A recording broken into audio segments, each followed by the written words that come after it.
Coba deh Anda bayangin, sebuah siang panas terik di tahun 1920-an.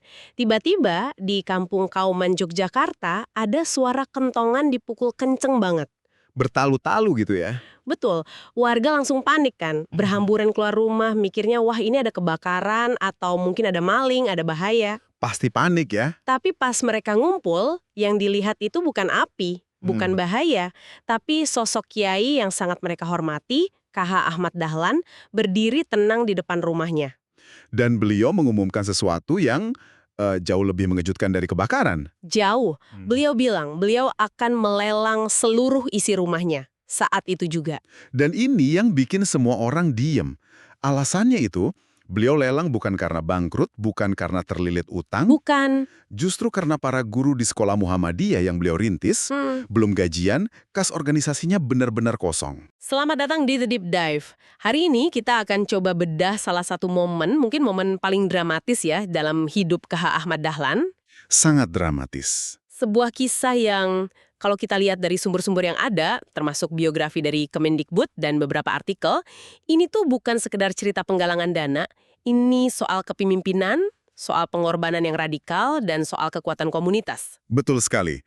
Jadi pertanyaan besarnya buat kita nih, apa sih yang mendorong seseorang melakukan hal se-ekstrim ini? Dan apa yang diungkapkan peristiwa ini tentang DNA gerakan yang ia bangun? Ini pertanyaan kunci. Karena untuk ngerti kenapa lelang ini terjadi, kita harus paham dulu situasinya segenting apa. Waktu itu sekitar tahun 1921. Oke. Muhammadiyah itu lagi tumbuh pesat, sekolah-sekolah baru dibuka di mana-mana. Tapi ya kayak startup zaman sekarang lah. Haha, bener juga. Bakar duit terus. Pertumbuhannya lebih cepat dari arus kasnya.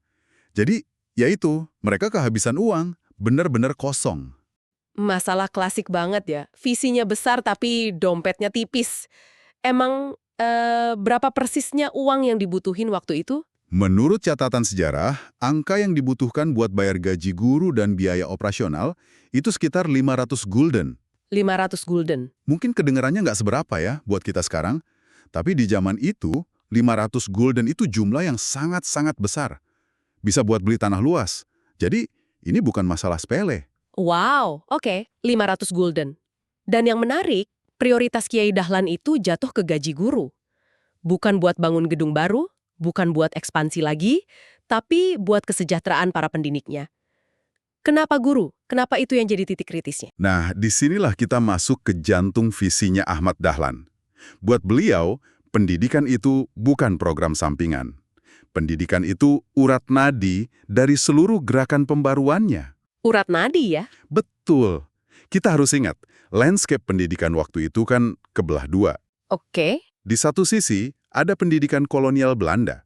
Modern, terstruktur, ngajarin ilmu umum, tapi tujuannya pragmatis banget. Cuma buat nyetak pegawai pemerintah Hindia Belanda kan? Persis. Dan sekolah-sekolah ini cenderung sekuler, netral agama. Di sisi lainnya, ada pesantren tradisional. Sangat kuat di ilmu agamanya, tapi yaitu sering dianggap kurang ngasih bekal ilmu pengetahuan umum buat ngadepin zaman modern. Jadi kayak ada tembok gitu ya, antara ilmu dunia dan ilmu akhirat. Tepat sekali. Dan Kiai Dahlan melihat celah itu sebagai masalah besar.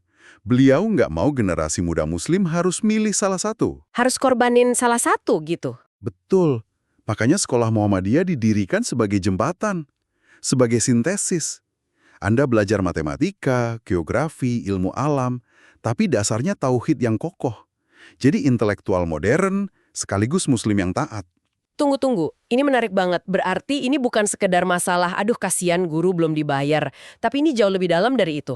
Jauh lebih dalam. Ini lebih ke kalau para guru ini mogok ngajar karena nggak digaji, seluruh proyek intelektual pembaruan Islam ini bisa runtuh di tengah jalan.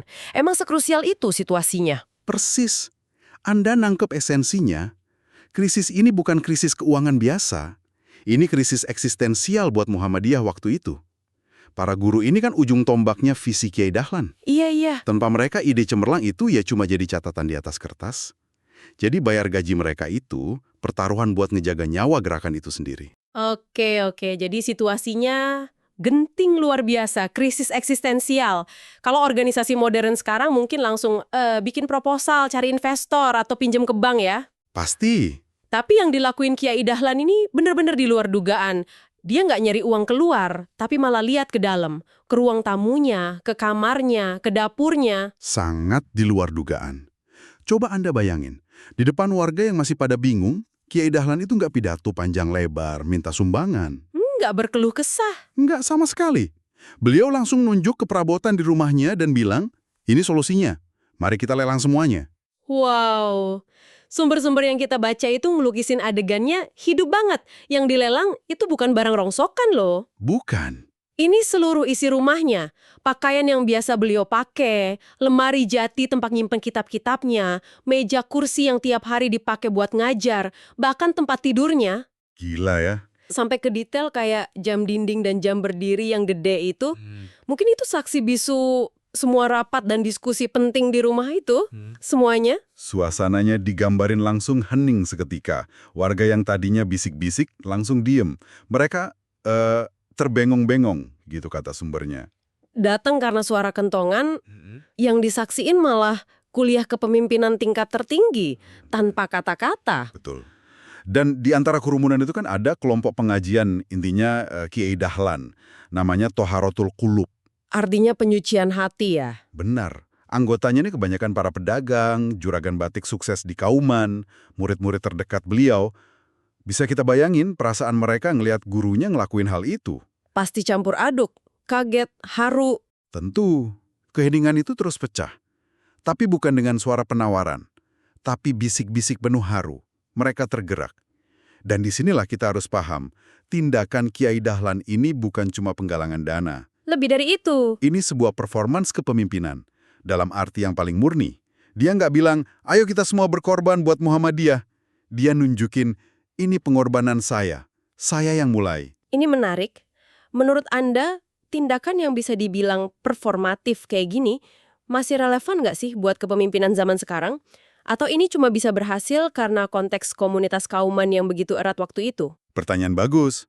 Mungkin kalau di konteks korporat modern bakal aneh ya. Tapi buat bangun gerakan sosial dari nol, ini strategi jenius. Dan ini bukan pertunjukan kosong. Maksudnya? Penting buat diingat. Kiai Dahlan itu kan juga pedagang batik yang sukses. Beliau bukan orang suci yang anti materi. Beliau ngerti banget nilai setiap barang yang dilelang. Oh iya juga ya. Beliau tahu harga pasaran lemari itu berapa, nilai kain batiknya berapa. Justru karena beliau paham nilai materi, pengorbanannya jadi terasa lebih sakit. Dan nyapa ya, bukan karena barang itu nggak berharga buat beliau, tapi karena ada yang lebih berharga. Apa itu? Masa depan pendidikan anak-anak di komunitasnya. Tepat sekali. Beliau benar-benar mempraktekkan prinsip yang kemudian jadi etos Muhammadiyah. Sedikit bicara, banyak kerja. Dia nggak jualan proposal visi-misi, dia jualan perabotan rumahnya. Dan dampak psikologisnya luar biasa. Ya, karena dari sumber yang kita baca, keharuan para juragan batik itu nggak berhenti jadi air mata doang. Nggak cuma decak kagum, perasaan itu langsung jadi aksi. Mereka nggak cuma nonton, mereka berpartisipasi dengan cara yang nggak terduga sama sekali. Betul. Tiba-tiba lelangnya dimulai. Dan yang terjadi itu bukan tawar-menawar buat dapat harga paling murah. Sama sekali bukan. Malah sebaliknya ya. Sebaliknya, warga seolah berebut buat beli barang-barang itu dengan harga setinggi mungkin. Jasnya Kiai Dahlan, sarungnya, jam antiknya, mebelnya, semuanya laku dalam sekejap. Ada semacam semangat kolektif yang tiba-tiba meledak gitu ya, di halaman rumah itu. Betul. Dan hasilnya, ini benar-benar di luar nalar. Ingat, kebutuhan awalnya kan 500 gulden. Iya, 500. Tapi dari lelang itu, dana yang kekumpul bukan 500, bukan 1.000, tapi lebih dari 4.000 gulden. 8 kali lipat dari yang dibutuhin. Gila sih. Nih dia. Karena transaksi hari itu ternyata bukan soal jual beli barang. Ada sesuatu yang jauh lebih dalam yang lagi dipertukarkan. Saya kira ceritanya selesai di sini dengan happy ending. Kas keisi, semua senang. Tapi ternyata ada satu plot twist lagi yang paling luar biasa ya. Betul sekali.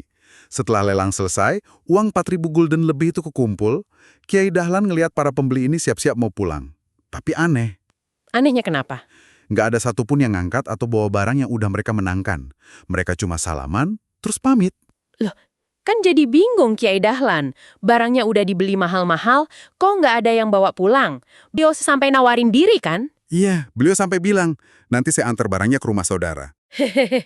Dan dialog selanjutnya, ini inti dari semuanya. Kiai Dahlan berseru ke kerumunan, "Loh saudara-saudara, ini barang-barang yang sudah sampean menangkan, silakan dibawa pulang." Dan apa jawaban mereka? Jawabannya serempak. Seolah udah janjian tanpa perlu ngomong. Salah satu dari mereka, mungkin mewakili yang lain, bilang, Tidak usah Kiai, barang-barang itu biar tetap di sini saja, semuanya kami kembalikan kepada Kiai. Coba bayangin momen itu. Wow, ini coba kita renungin sebentar. Mereka bayar mahal buat barang-barang itu, tapi nggak ngambilnya. Ini benar-benar ngubah cara kita mandang apa itu transaksi. Ini bukan jual beli lagi, Bukan, ini apa namanya? ini investasi kepercayaan. Mereka itu nggak lagi beli perabotan, mereka lagi membeli keberlangsungan visinya Kiai Dahlan. Oke, masuk akal. Mereka nggak bawa pulang meja atau kursi. Tapi mereka bawa pulang kepastian bahwa sekolah Muhammadiyah akan tetap berdiri. Bahwa para guru akan tetap ngajar. Dan anak-anak mereka akan dapat pendidikan yang lebih baik. Itu dia. Jadi uang yang mereka keluarin itu bukan harga barang, itu donasi. Tapi dibungkus dalam sebuah tindakan simbolis buat ngejaga marwah guru mereka. Jadi mereka nggak mau Kiai Dahlan nerima sumbangan cuma-cuma. Mereka ciptain mekanisme di mana Kiai Dahlan menjual sesuatu dan mereka membelinya. Jadi semua pihak jaga kehormatannya. Sebuah bentuk kedermawanan yang sangat elegan. Dan ceritanya belum selesai. Kiai Dahlan yang masih megang uang hasil lelang sebanyak itu, balik nanya lagi. Masih bingung dia. Masih bingung. Lalu, uang yang terkumpul lebih dari 4.000 gulden ini bagaimana? Dan jawaban mereka simpel banget, tapi nyelesain semuanya. Ya, biar dimasukkan saja semua ke kas Muhammadiyah. Luar biasa. Dalam satu siang, masalah gaji guru selesai. Kas organisasi yang tadinya kosong melompong, sekarang penuh. Dan yang paling ajaib, Nggak ada satu barang pun yang hilang dari rumah sang Kiai, semuanya utuh. semuanya kembali seperti sedia kala. Luar biasa. Uangnya dapat, barangnya juga balik. Ini kayak sulap ya. Tapi kalau kita bedah lebih dalam, apa sih yang sebenarnya terjadi di kaum siang itu? Ini kan jelas lebih dari sekedar penggalangan dana yang sukses. Tentu, ini mikrokosmos dari seluruh DNA Gerakan Muhammadiyah. Kalau kita bedah, ya paling nggak ada 3 lapisan makna di sini. Oke, apa aja tuh? Yang pertama, paling jelas soal kepemimpinan melalui teladan. Pengaruh Kiai Dahlan itu nggak dibangun di atas perintah, bukan instruksi atau kekuasaan formal. Tapi di atas contoh nyata. Betul. Sumber lain bahkan nyatet ini bukan satu-satunya momen beliau lelang hartanya. Ini nunjukin bahwa ini karakter, bukan strategi sesaat. Dia nggak nunjuk pakai jarinya, tapi pakai seluruh miliknya. Dan teladan itu nular ya. Begitu pemimpinnya gerak, komunitasnya langsung ikut gerak. Bahkan melampaui ekspektasi. Nah, ini ada hubungannya sama lapisan kedua. Manifestasi sempurna dari semangat filantropi dan ta'awun. Tolong-menolong. Betul. Ini ruh dari apa yang Kiai Dahlan gagas sebagai penolong kesengsaraan umum atau PKO. PKO ini kan cikal bakalnya ratusan rumah sakit, panti asuhan, lembaga sosial Muhammadiyah hari ini. Intinya semangat menolong sesama secara terorganisir. Bukan sedekah individual yang sporadis. Dan di kisah ini, komunitas bergerak bukan karena iba atau kasihan sama Kiai Dahlan. Tapi karena mereka ngerasa masalah Muhammadiyah itu masalah mereka juga. Krisis itu bukan cuma milik sang Kiai, tapi jadi krisis bersama. Harus diselesaikan bersama-sama. Tepat, mereka itu stakeholder, bukan penonton. Nah, ini ngebawa kita ke lapisan ketiga yang paling fundamental, yang ngikat semuanya. Apa itu? Kekuatan modal sosial. Jauh sebelum istilah itu populer di buku-buku manajemen, Kiai Dahlan udah ngebangunnya bata demi bata di Kauman. Modal sosial. Dia berhasil menunun sebuah jaring kepercayaan yang begitu kuat di komunitasnya, sampai mereka siap melakukan apa aja buat dukung perjuangannya. Kepercayaan. Jadi itu asetnya yang paling berharga, bukan rumah atau perabotannya. Benar sekali. Kepercayaan inilah aset yang sesungguhnya. Nilainya jauh lebih berharga dari 4.000 gulden. Uang bisa habis, bangunan bisa runtuh. Tapi kepercayaan yang solid akan terus numbuhin sumber daya baru. Jadi lelang itu pada dasarnya tes ya? Sebuah tes. Dan komunitas Kauman lulus dengan nilai sempurna. Mereka nunjukin bahwa modal sosial yang dibangun Kiai Dahlan jauh lebih kuat dari modal finansial manapun. Jadi kalau kita simpulkan, kisah lelang ini kayak drama 3 babak. Babak pertama, krisis. Babak kedua, pengorbanan radikal dari seorang pemimpin. Dan babak ketiga, ledakan solidaritas dari komunitas yang dibangun di atas kepercayaan. Ringgasan yang sangat baik. Sebuah ide yang lahir dari pengorbanan satu orang, terus jadi hidup dan besar karena digerakin sama kepercayaan banyak orang. Aksi individu Kiai Dahlan itu jadi percikan api, dan kepercayaan komunitas jadi bahan bakarnya. Keduanya ketemu dan nyiptain energi kolektif yang dahsyat, yang energinya masih kita rasain sampai sekarang. Sebuah kisah yang luar biasa tentang gimana sebuah krisis, kalau dihadapi dengan kepemimpinan yang tulus, justru bisa melahirkan solidaritas yang paling kuat. Dan sebagai penutup ya, kisah ini mungkin munculin satu pertanyaan penting buat Anda renungin. Di dunia modern kita, di mana kepemimpinan sering diukur dari apa yang bisa didapat. Kekuasaan, aset, pengaruh, jumlah follower. Betul. Apa yang bisa kita pelajari dari seorang pemimpin yang justru ngukur kekuatannya dari apa yang bersedia ia lepaskan? Pertanyaan yang dalam banget. Karena kisah ini ngajarin kita bahwa memberi itu bukan sekedar transaksi. Pengorbanan personal yang tulus ternyata bisa nyalain api semangat kolektif yang jauh lebih besar, lebih panas, dan lebih abadi dari harta benda apapun yang kita miliki. Mungkin itulah warisan sesungguhnya dari lelang di Kauman siang itu.